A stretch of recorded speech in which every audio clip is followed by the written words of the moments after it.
Эта история началась с глубоко беременной собакой, которую бывшие хозяева принесли в клинику с просьбой усыпить ее. Однако они оставили ее и ушли. Вскоре после этого родились три щенка, две девочки и мальчик. Волонтерам сообщили об этом случае и дали срок. Всего сутки, чтобы забрать питомцев, иначе их жизнь была бы прервана еще до того, как они начали жить. В то же время решили сохранить жизнь собаки-матери, которая получила имя Кассандра. Начались настоящие поиски временного приюта. Главное было найти место как можно скорее, а не где именно.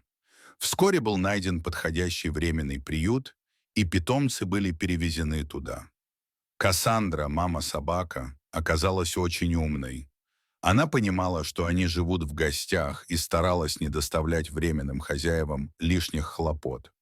Вскоре временные хозяева попросили забрать всю семью, так как они уезжали в командировку в другой город. Тогда пришлось взять на себя ответственность одной из волонтерок, хотя у нее дома был недавно карантин по поводу Леше.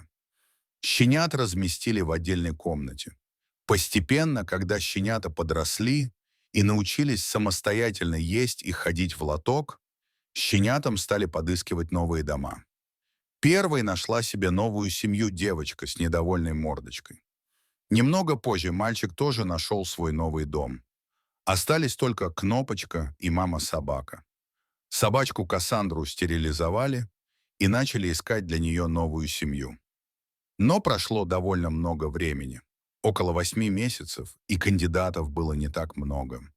Более того, те, кто проявлял интерес, не устраивали куратора. То недостаток выгула, то проблемы с ребенком, то еще что-то. Однако в один прекрасный день на улице Кассандры случился настоящий праздник.